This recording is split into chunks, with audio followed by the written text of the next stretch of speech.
우리는 이제 지난 주서부터 서론 겸 예수님의 10가지 명령에 대해서 이제 본격적으로 오늘부터 회개라는 주제로 시작을 하게 됩니다.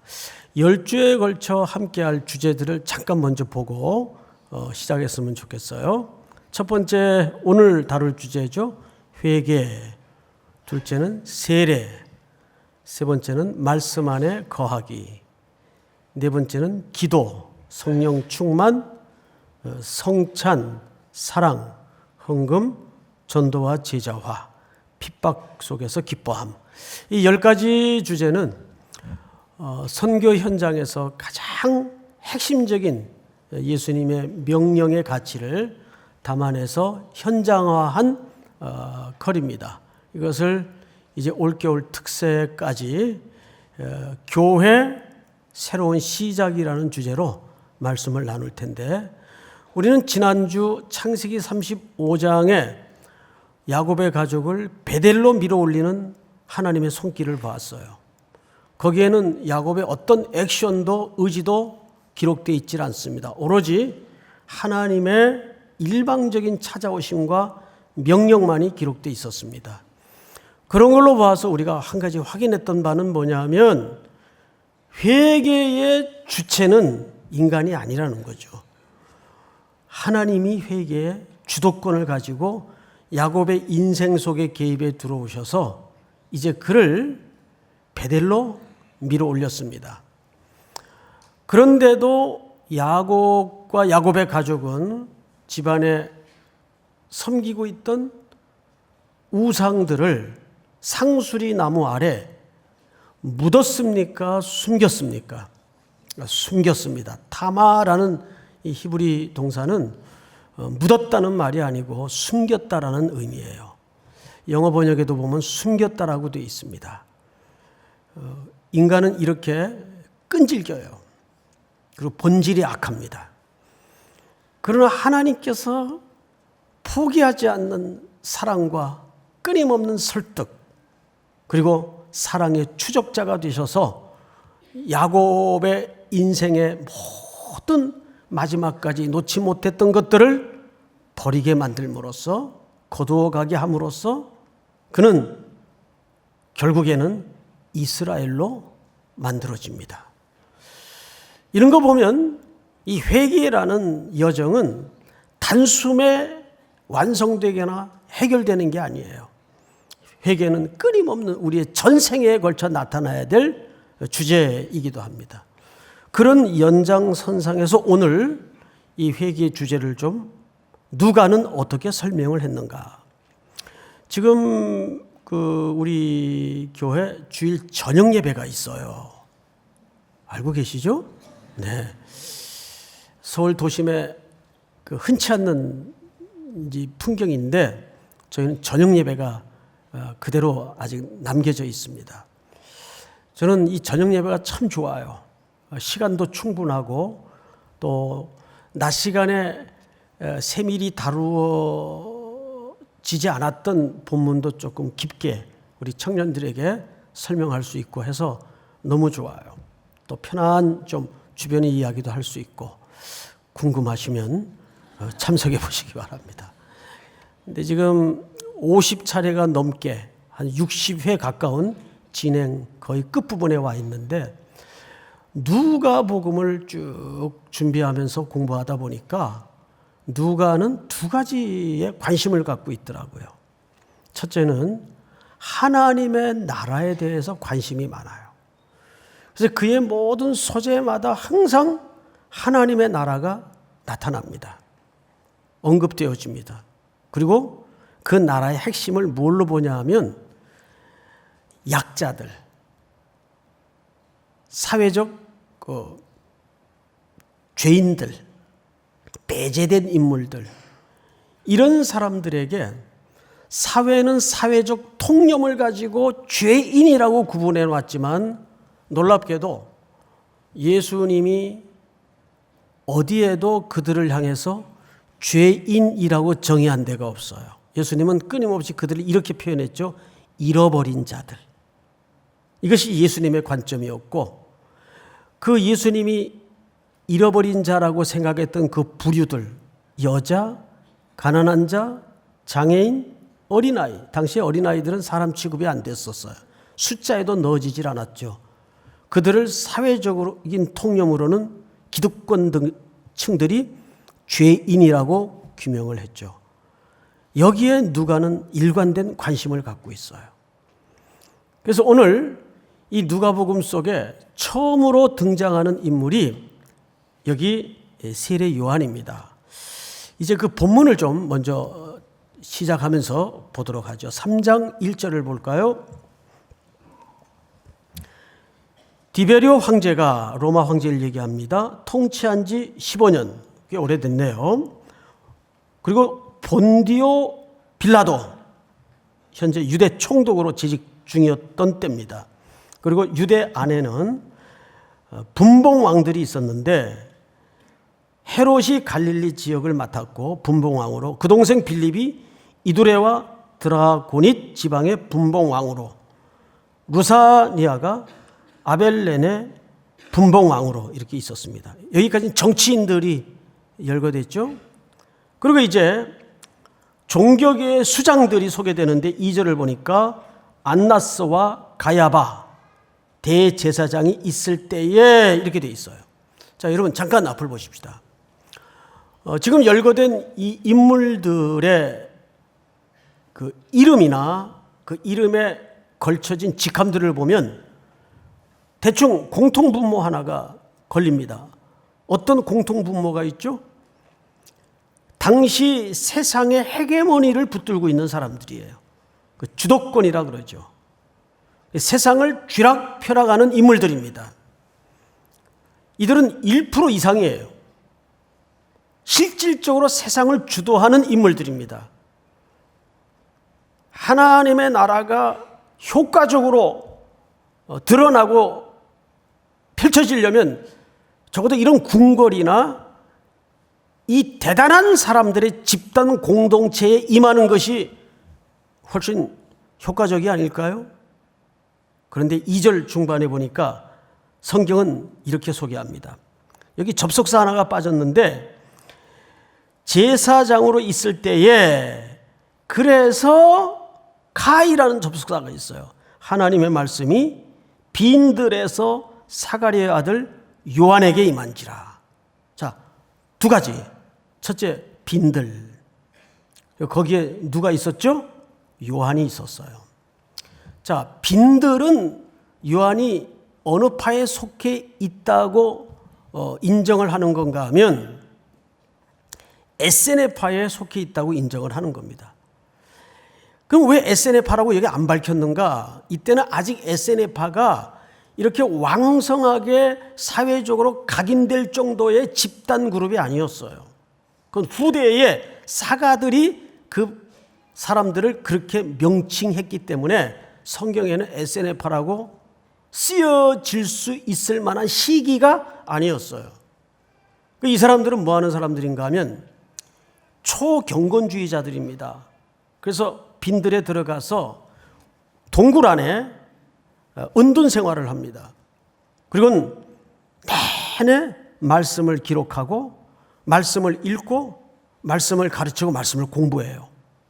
그리고 또 하나는 오로지 구약에 예언되었던 그 메시아만을 대망하는 집단이었어요. 그래서 최소한의 필수적인 생활품만 가지고 거기에서 공동체 생활을 했던 사람들을 SNF파라고 얘기합니다. 그러니까 이 요한은 그 SNF파의 일원이었다고 보는 게 정확해요.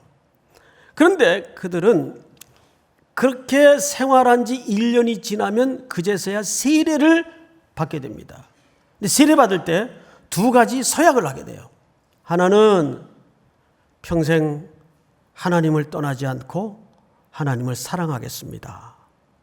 두 번째는 아주 중요한 서약인데 인간에 대한 정의를 실현하고 하나님에 대한 이웃에 대한 사랑을 평생 몸소 실천함으로써 살겠습니다. 이 두 가지 서약을 합니다. 크게 나누면 하나님 사랑과 이웃 사랑이에요. 그러니까 세례 요한은 적어도 이 서약을 한 인물로 봐야 됩니다. 이제 그가 드디어 예수님이 오실 길을 준비하기 위해서 역사의 전면에 등장을 할 때 첫 번째 메시지가 뭔가를 잘 들어보세요. 3절 한번 같이 읽겠습니다. 시작. 요한이 요단강 부근 각처에 와서 죄 사함을 받게 하는 회개의 세례를 전파하니. 자, 저를 볼까요? 이 3절이 좀 오해 소지가 있어요. 우리 성경을 보면 마치 이렇게 쓰여진 것처럼 느껴집니다. 회개의 세례를 받으면 죄가 사해진다. 그 세례가 죄사함의 근거로 표현되어 있습니다. 그러나 이 원문은 그렇게 되어 있질 않아요. 정확하게 다시 풀어서 번역을 하면 이런 뜻이 됩니다. 회개의 세례를 받음으로써 이제 회개의 열매를 맺는 삶을 시작해야 된다라는 뜻이에요. 다시요. 그 말이 그 말 같고 그 말이 그 말 같죠? 네, 달라요. 다시요. 끊어서 이해하세요. 첫 번째, 아닌 거. 회개의 세례를 받으면 죄사해진다는 말이 아니에요. 두 번째, 회개의 세례란 그 정의가 이 세례를 받음으로써 이제부터 회개를 향한 열매를 맺도록 삶을 시작하겠다는 결단을 얘기하는 거예요. 다르죠, 여러분? 자, 그런 차원에서 회개의 세례를 전파했는데 그 전파할 때 누가는 이런 기록을 남깁니다. 선지자 4절부터 잘 들으세요. 눈으로 성경을 보시고 선지자 이사야의 책에 쓴 바 광야에서 외치는 자의 소리가 있어 이르되 너희는 주의 길을 준비하라. 그가 오실 길을 곱게 하라. 모든 골짜기가 메워지고 모든 산과 작은 산이 낮아지고 굽은 것이 곧아지고 험한 길이 평탄하여질 것이요 모든 육체가 하나님의 구원을 보리라 함과 같으니라. 이건 누구 견해인가 하면 누가의 견해입니다. 자, 앞을 잠깐 보시죠. 이렇게 된 거죠. 세례 요한이 회개 세례를 전파하는데 누가는 마치 이사야의 글과 같더라 그 말이에요. 그래서 이사야 40장의 원문을 여기다가 이렇게 인용을 한 겁니다. 근데 그 핵심이 5절이에요. 5절만 여러분들이 한번 같이 읽어볼까요? 5절만 시작. 모든 골짜기가 메워지고 모든 산과 작은 산이 낮아지고 굽은 것이 곧아지고 험한 길이 평탄하여질 것이요. 네, 이렇게 될 때 모든 육체가 뭘 본답니까? 하나님의 구원을 보게 된다는 거예요. 이 자리까지 가야 하나님의 구원을 본다는 말은 하나님의 나라가 임한다는 얘기입니다. 이 자리까지 가야 그것이 참된 회개의 결실이고 열매라 그 말이에요. 자, 그러면 5절 말이 도대체 이게 무슨 말이에요? 이건 비유입니다. 높은 산, 골짜기 상대적이죠? 작은 산, 언덕, 평지, 굽은 길 이게 곧게 펴지고 평평하게 된다 그 말이에요. 주님 오실 길을 준비하기 위해서. 이 말은 비유인데 뭘 비유한 건가 하면 범접할 수 없는 높은 산, 이 시대에 또 이사야 선지자가 살았던 시대에 기득권 세력들을 얘기합니다. 그들은 하나님께서 낮출 것이고 꼴짜기처럼 비천하고 가난하고 억압되어 있던 자들은 높일 것이고 그 뜻이에요. 이 글을 이사야가 왜 썼는가 하면 바벨론 포로에 붙들려 있던 유대 백성들을 하나님께서 황폐화된 이 이스라엘 예루살렘에다 다시 회복시킬 것을 약속할 때 쓴 말이에요. 그들은 지금 어떤 일상을 살고 있죠? 매일 등짝에 채찍이 날아들고 무시무시한 고역과 노동에 뜨거운 태양빛 아래서 시달려야 돼요. 그리고 희망 없는 하루하루를 살아가고 있는 때 하나님께서 희망의 약속과 메시지를 담아서 이 말을 선포하고 있는 겁니다. 이것은 그대로 오늘 누구에게 적용되냐 하면 희망 없이 살아가고 있는 유대 백성들에게 적용되는 겁니다. 이방 땅에 빛 없이 죽음의 그늘 아래 앉아있던 자들에게 적용되는 겁니다.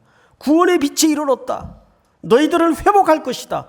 잃어버린 하나님의 형상을 온전케 할 것이다. 이 말씀을 통해서 얘기하는 거예요. 그러면서 7절을 잘 보세요. 요한이 세례받으러 나오는 무리에게 이르되 무슨 자식들아? 독사의 자식들아. 사실상 이것은 그 시대의 기득권들을 얘기하는데, 여러분 독사란 여러분들 상식 속에 어떤 존재로 부각되어 있습니까? 독사. 독사를 본 적은 있어도 물려본 적은 없죠. 물려서는 안 되죠. 저는 물려봤어요. 제가 사역자로 어느 교회 부목사로 있을 때 고등부 지도자가 잠깐 비어서 거기 설교자로만 수고를 했던 적이 있어요. 이제 여름에 수련회가 돼서 얘들을 데리고 어느 산속 깊은 곳에 수련회를 데리고 갔는데 꼭 이탈자가 생기잖아요. 한 녀석이 혼자 대열에 이탈해서 놀다가 그 친구 하나가 들쳐업고 들어왔어요. 왜 이러냐? 목사님 큰일 났어요. 얘 뱀한테 물렸어요. 그게 뉘어놨는데 보니까 종단지에 딱 뱀 이빨 자국이 2개가 뽕 뚫려 있어요. 피가 배어 있고. 큰일 났어요. 근데 옆에 또 어느 선생님이 어제 이빨 자국 보니까 독사 같은데 그래요. 저는 인솔자로서 책임자로서 겁이 나잖아요. 혁대를 풀러가지고 어서 또 봉건이 있어가지고 무릎 위쪽으로 혁대를 묶어가지고 쪼였어요. 더 이상 독이 혹 올라갈 수 있으니까. 그 다음에 이제 문제는 얘를 어떻게 주사를 맞든지 치료를 해야 되는데 산속 깊은 데다가 저녁 시간이고 마을까지도 한참 내려가야 되고 큰일 났어요. 애는 아파 죽겠다 그러는데. 그래서 저 독을 누가 빨아야 된대요. 근데 전부 이렇게 저를 이렇게 쳐다보고 있는 거예요. 어떡하냐고. 그게 책임자라는 게 무섭더라고요. 그래서 이제 제가 걔 종단지에다 입을 대고 한 10분을 뱉어냈어요. 빨아서 뱉어내고 빨아서 뱉어내고. 그리고 밤 늦었지만 아무래도 하룻밤을 지내면 안 될 것 같아서 내려가니까, 차를 태워서 내려가니까 마을에 병원은 없고 동물병원이 하나 있더라. 가축병원이. 거기서 얘기를 했더니 주사를 하나 놔주겠대요. 그래서 그 주사를 맞고 이제 아이를 다시 데리고 올라와서 방에 뉘었는데, 아까 그 선생님이 뭐라 그러냐면, 목사님 입안에 상처나 의치 같은 건 없으시죠? 그래요. 왜요? 그랬더니 그 의치 있는 사람이 빨면 큰일 난대요. 제가 이 앞에 이 4대가 제 이빨이 아니에요. 이게 사고로 4대가 다 이게 지금 틀리예요. 나 이거 틀리했는데요. 그때부터 막 어지러워지고 몸에 막 이상 증세가 나타나는 거예요. 그 사람이 참 심리가 그렇더라고요. 멀쩡하다가 그 소리 들으니까, 그래서 이제 수련회 마치고 병원에 가봤더니 한 보름까지는 기다려봐야 된다는 거예요. 보름 동안 아주 형벌의 시간이었어요. 다행히 그 독사가 아니었어요. 보니까 독사인 줄 알았는데 독사가 아니었어요. 다행이죠. 독사라는 것은 뭐냐면 사람에게 나쁜 위협을 주는 존재라 그 뜻이에요. 위협을 주는 존재. 자고로 성경에 나오는 뱀치고 좋은 놈이 있어요? 좋은 역할도 없고. 그러면 위협을 가하는 존재는 약자겠습니까? 강자겠습니까? 강자를 얘기하는 거예요. 즉 좁혀서 말하면 사회적 기득권층들, 바리새인들, 서기관들, 정치인들을 얘기하는 거예요. 왜 그러면 예수님은 그들을 향해서 이렇게 험한, 예수님이 아니죠, 세례 요한은 이렇게 험한 표현을 퍼부었을까? 여러분 성경을 넘겨서 12절을 보세요. 12절. 세리들도 세례를 받고자 하여 와서 이르되 선생님 우리는 무엇을 하리까 하매 13절 다 같이 시작. 이르되 부과된 것 외에는 거두지 말라 하고. 자, 저를 보세요. 놀랍게도 세례 요한의 회개의 세례 선포의 메시지를 듣고 어떤 집단이 나왔는가 하면 세리 집단이 나온 거예요. 그럼 적어도 그 시대의 세리들은 어떤 존재입니까? 유대인들에게 경원의 대상이에요. 끔찍한 존재예요. 이 세리들의 사회적 위치를 알기 위해서 여러분들이 로마 조세 제도를 좀 이해해야 됩니다. 로마에게는 세 가지가 늘 절실했어요. 남자, 늘 제국 팽창주의를 펼쳐서 전쟁을 감내해야 되니까 남자들이 늘 필요했어요. 그래서 나라만 잡아먹으면 남자들을 무자비하게 착출을 합니다. 남자가 필요했어요, 항상. 두 번째는 돈이에요. 그 군대를 움직이려면 다 돈이죠. 그러다 보니까 세금을 거두는 방법 외에는 없는데 이걸 어떻게 세금을 거뒀는가 하면 일단 예를 들어서 유대를 먹어버리면 유대 부자들을 소집합니다. 이제 20위 안에 들어가는 재벌 그룹들을 소집하는 거예요. 쉽게 얘기하면. 과거 어느 정권이 했던 것처럼. 그래서 미리 어마어마한 거액의 기부금을 받습니다. 그리고 미리 땡기는 거예요. 그리고 그들에게 무엇을 부여하냐면 조세권을 부여합니다. 그래서 그들이 세금을 거둘 수 있는 권리를 로마 정부로부터 받아요. 그럼 그들은 누구를 고용하겠죠? 세리들을 고용하는 겁니다. 해서 일정한 담보된 액수 외에 엑스트라 액수를 거두면 그건 자기 몫이 되는 거예요. 이거를 원활하게 하기 위해서 이들은 군대를 모병했습니다. 유대인들 중에서. 그 다음에 나오는 군인들이 바로 그 군대예요. 로마인들이 아닙니다.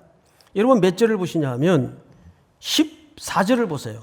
군인들도 물어 이르되 우리는 무엇을 하리까 하며 이르되 사람에게서 강탈하지 말며 거짓으로 고발하지 말고 받는 금료를 족한 줄로 알라 하니라. 이 세례 요한의 지적 한마디 한마디 속에 그 당시 사회상이 얼마나 소외된 자 약자들에게 겁박을 주고 짓누르고 억압했는지 여실하게 폭로가 되는 거예요. 자, 그러면 잘 생각하십시오. 놀랍게도 세례 요한의 회개의 성격은 지금까지 한국 교회가 이해하고 말해왔던 회개의 본질과는 좀 다릅니다. 한국 교회는 지금까지 개인적인 윤리에 집중을 했어요. 너나 잘하세요. 나만 잘하면 되는 걸로 이해를 했어요. 나라가 두 쪽이 나든 어떻게 결단이 나든 별로 관여하지 않았어요.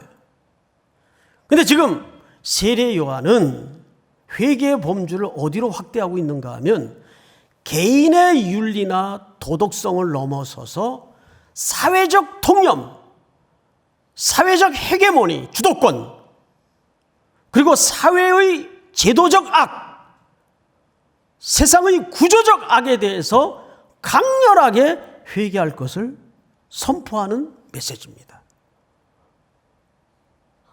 우리는 개인적인 범주에만 회개를 강조하고 가르치고 말해왔으니까 전혀 어느 공동체에서도 하나님의 나라가 나타나질 않는 거예요. 하나님의 나라를 잃어버리고 사는 겁니다. 여러분 이번 추석 명절을 부모 형제들과 오랜만에 만나서 대화하면서 포털 뉴스에 보니까 가장 많이 언급되었던 이 시대의 아젠다가 뭔지 아세요? 뭐예요? 부동산 문제예요. 언제 집 사면 된대? 신도시가 어디래? 얼마나 오른데? 올랐어? 내렸어? 난 이 아파트만큼 맹랑한 게 없다고 봐요. 남이 지붕 위에 벽밖에 없는 게 10매덕씩 미쳤어. 그 어느 걸그룹이 부른 노래가 생각이 나더라고요. 미쳤어 뭐 그런 노래가 있어요. 응? 이 정신 차려야 돼요. 부동산 투기 어느 정권도 별 묘안을 냈지만 잡지 못해요. 잡힐 것 같아요? 안 잡힙니다. 왜냐하면 이 부동산 문제는 단순히 투기 문제를 넘어서서 그 밑에 인간의 탐욕이 깔려있기 때문에 절대 이거 못 잡아요. 한 가지 방법이 있어요. 예수 믿는 사람부터 멈춰야 돼요. 거기에 흐름을 타서는 안 되고 편승해서도 안 되고 동조해서도 안 돼요. 그런데 아무 저항 없이 의식 없이 이 악한 현대성에, 오스기니스가 말한 저항이라는 책에 보면 이 시대의 우상은 현대성이라는 말을 해요. 참 무서운 말이에요. 이것이 그 정도 되면 이게 악인지 이게 선인지 구분을 못하게 된다 그 말이에요. 왜 다 그런데 뭐 너만 잘났냐? 지금 은행에 저축해가지고 어떻게 미래를 준비해? 1% 금리 시대인데 저 목사가 저거 세상 물정도 모르는 소리 한다고 그럴 수 있겠죠? 제가 이 주제가 적어도 이 시대를 사는 모든 사람들에게 신자 불신자를 포함해서 매우 민감하고 불편한 주제라는 것을 알아요. 그런데도 이제는 말하지 않으면 안 돼요. 어디선가 이 물줄기를 바꾸거나 끊어야 돼요. 지금 거대한 이 세상의 대세 앞에 여러분 대세를 택하는 게 맞아요? 대의를 택하는 게 맞아요? 불로소득은 죄악입니다. 이럴 수 있죠. 나 그거 투기할 목적으로 사는 집이 아니고 그냥 노후 대책하려고 사놨는데 은행에 뭐 돈 저축해봐야 1% 이자 물가 상승률에 비하면 점점 마이너스인데 미쳤냐 거기다가 저축을 하게? 그래서 집 사놓은 게 올랐는데 그것도 죄냐? 글쎄 어떻게 생각하세요? 잠언 29장을 한번 띄워주세요. 그 말이 일리가 있고 맞을 수 있어요. 의인은 하나님의 사람을 얘기하겠죠? 가난한 자의 사정을 알아주나 악인은 알아줄 지식이 없느니라. 무슨 얘기냐 하면 자 집값 널뛰어서 매도 오른 건 좋아. 그런데 정말 하나님의 백성이라면 아직도 월세 못 벗어나고 애들은 커가는데 전세 전전해야 되는 사람들 이제 영원히 그러니까 집이라는 건 우리 삶의 본질 아닙니까? 본거지 아닙니까? 영원히 내 집 갖는 꿈은 멀어져만 가는 거예요. 그들은 좌절하겠죠. 그리고 그 건넬 수 없는 가난은 대물림되어서 또 사회의 하나의 거대한 구조로 남아요. 이게 악순환이 되는 거죠. 악순환. 의인은 가난한 자의 사정을 알아주나 악인은 알아줄 지식이 없느니라. 아예 부동산 투기는 남는 모든 이익은 한 80-90% 세금을 먹여서 가난한 자들에게 나누는 사회적 장치를 해야 됩니다. 그래야 이 투기 안 해요. 이게 끊어져요. 그건 공산주의자들 같은 발상이라고요? 자, 불안당이라는 말을 해요. 이거 우리 아버지 시대에 가장 아주 혐오의 대상들에게 하는 얘기였어요. 저 불안당 같은 놈들. 그래요. 안 입을 자에 땀 한 자에 무리당자입니다. 땀 흘리지 않고 벌어먹고 사는 사람들. 불안당이라고 그랬어요. 그런데 우리는 시대가 그렇고 세상이 그렇다고 그래도 하나님의 백성들이라면 여기서 누군가는 먼저 발걸음을 멈춰야 돼요. 그 거대한 대열에서 이탈을 시작해야 돼요. 지금 대한민국 사회가 끌어안고 있는 이 구조적 회개에 대해서 이것뿐이겠습니까? 이 부동산 문제보다 10배 어렵다는 교육 문제는 어떻고요?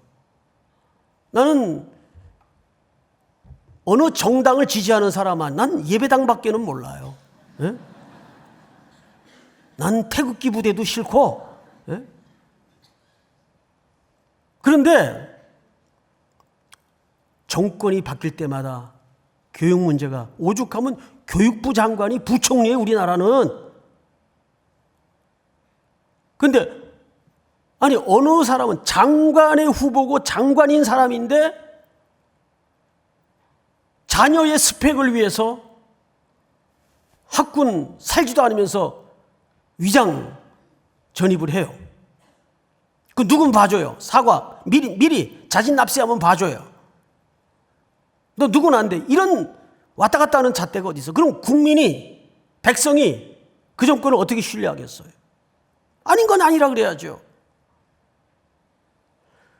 지금 세계 어디를 다녀봐도 우리 10대 아이들의 행복 지수가 가장 스리랑카보다 낮아요. 괜히 스리랑카 의문의 일패를 그냥 당했는데, 에? 스리랑카보다 낮아요. 애들이 불쌍하고 비참해요. 한창 땀 흘리고 운동장에서 마음껏 꿈을 얘기하고 뛰어놔야 될 나이. 12시, 1시까지 학원을 3개, 4개 뺑뺑이를 돌고 초등학생들이 입에서 나오는 얘기가 자기 꿈은 임대업자라 그래, 임대업자. 예? 그거 누가 가르쳤겠어요? 예? 그러니까 조물주 위에 건물주가 위라 그러잖아요. 이게 지금 사회에 거대한 담론이 돼 있잖아요. 이거 누가 끊어야 되겠어요? 누가 끊어야 되겠어요? 적어도 하나님의 백성들이면. 이러한 심리가 왜 일어나는지 아십니까? 두 가지 이유 때문에 그래요. 불안한 심리, 불안한 심리. 예? 나만 그 대열에서 떨어져 있으면 뭔가 늘 손해볼 것 같고 망할 것 같고 안 될 것 같으니까. 그 불안한 심리가 사실은 그 밑바닥에 진짜 심리가 뭔지 아세요? 불신이에요. 염려하지 말라. 하늘의 아버지께서 공중에 나는 새도 들에 핀 백합화도 먹이시고 기르시고 입히시는데 하물며 너일까 보냐. 이 예수님이 우리에게 말씀하신 약속 아니에요. 하물며 너일까 보냐. 현실을 보면 답답하죠. 노후는 길어지는데 이제 100세까지 어쨌든 살기 싫어도 살아야 되는데 의료가 좋아지고, 그러니까 길어질수록 불안한 노후가 되는 거죠. 지금 20, 30대 때부터 벌써 그 노후를 준비한다는 분들이 있어요. 그 노후 준비 자체를 저는 죄악시 여기지 않습니다. 준비해야죠. 그런데 목적도 선해야 되지만 수단도 건강해야 돼요. 오늘 이 말씀은 참 오늘 한 주에 끝내기엔 너무 큰 얘기예요. 그러나 조금이라도 우리가 찔림을 당하고 문제의식을 가지고 돌아가는 것만으로도 오늘 소득이라고 저는 봐요. 이 거대한 물줄기와 흐름을 여기서 끊어야 돼요. 부동산 문제와 이 교육의 문제는 결국 그 밑바닥에 인간의 죄, 탐욕이 근거입니다. 오늘 이 말씀이 또 한 주를 살아내는데 여러분 삶의 현장에서 고민이 되어지고 실천이 되어지고 순종의 자리로까지 결단되어질 수 있는 은혜가 있기를 주의 이름으로 축복합니다. 다 일어나십시다. 이 땅의 황무함을 보소서.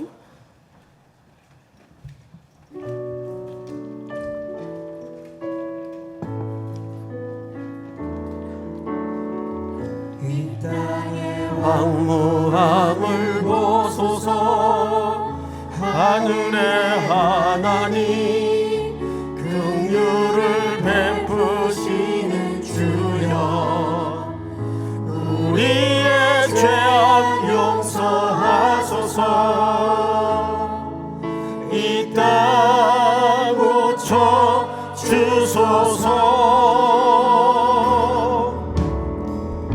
이제 우리 모두 하나 되어 이 땅에 무너진 기초를 다시 쌓을 때 우리의 우상들을 태우실 성령의 불 임하소서. 성령의 불 임하소서.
한번 기도합시다. 우리의 삶의 주변을 또 이 세상을 바라보면 구조적으로 사회적으로 회개할 영역이 너무나 많은데 여전히 교회는 개인의 구원에만 머물러 있고 개인의 회개에만 머물러 있는 무서운 침묵 속에 갇혀져 있는 모습을 봅니다. 그러나 성경은 그렇게 말하지 않습니다. 세리들에게, 종교 지도자들에게, 군인들에게 사회적 약자를 돌아보라는 차원에서 그들의 회개를, 이 기득권층의 구조적 악에 대한 회개를 촉구하고 있는 것을 오늘 보았습니다. 이 가운데는 그런 민초에 해당하는 분들도 계실 거고 이미 제도를 바꾸고 사회를 리더해 나가는 기득권들도 계실 겁니다. 우리는 하나님의 나라 안에서 다 그리스도의 한 자녀로 이 하나님의 나라를 어떻게 임하게 할 것인가에 대한 새로운 고민을 떠안고 저문을 나서야 됩니다. 회개하라. 그것은 회개의 삶을 향한 삶을 시작하라는 뜻입니다. 오늘 이 말씀이 또 한 주를 살아내는 우리 모두에게 고민이 되게 하시고 결단의 근거가 될 수 있도록 인도해 주시옵소서. 우리 한번 주여 부른 다음에 소리내어 통성으로 기도합니다. 주여